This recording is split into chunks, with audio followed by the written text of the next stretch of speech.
وَالنَّجْمِ إِذَا هَوَىٰ مَا ضَلَّ صَاحِبُكُمْ وَمَا غَوَىٰ وَمَا يَنطِقُ عَنِ الْهَوَىٰ إِنْ هُوَ إِلَّا وَحْيٌ يُوحَىٰ عَلَّمَهُ شَدِيدُ الْقُوَىٰ ذُو مِرَّةٍ فَاسْتَوَىٰ وَهُوَ بِالْأُفُقِ الْأَعْلَىٰ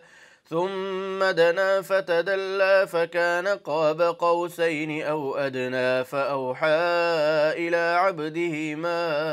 أَوْحَىٰ ما كذب الفؤاد ما رأى أفتمارونه على ما يرى ولقد رآه نزلة أخرى عند سدرة المنتهى عندها جنة المأوى إذ يغشى السدرة ما يغشى ما زاغ البصر وما طغى لقد رأى من آيات ربه الكبرى أفرأيتم اللات والعزى ومناة الثالثة الأخرى ألكم الذكر وله الأنثى تلك إذا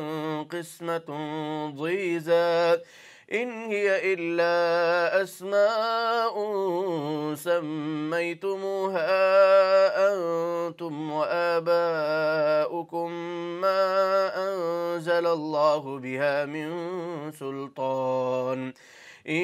يتبعون إلا الظن وما تهوى الأنفس ولقد جاءهم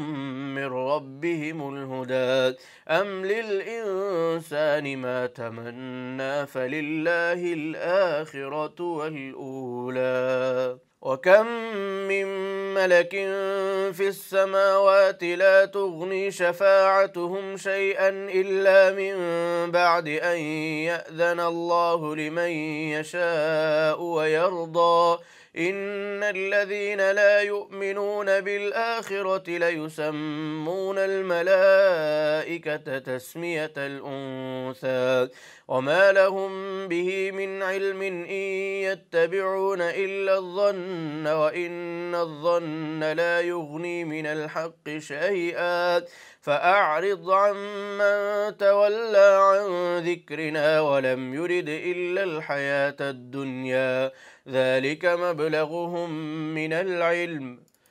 إن ربك هو أعلم بمن ضل عن سبيله وهو أعلم بمن اهتدى ولله ما في السماوات وما في الأرض ليجزي الذين أساءوا بما عملوا ويجزي الذين أحسنوا بالحسنى الذين يجتنبون كبائر الإثم والفواحش إلا اللمم إن ربك واسع المغفرة هو أعلم بكم إذ أنشأكم من الأرض وإذ أنتم أجنة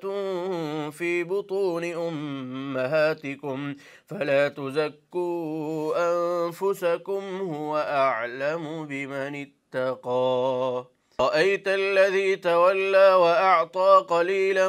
وأكدى عنده علم الغيب فهو يرى أم لم ينبأ بما في صحف موسى وإبراهيم الذي وفى ألا تزر وازرة وزر أخرى وأن ليس للإنسان إلا ما سعى وأن سعيه سوف يرى ثم يجزاه الجزاء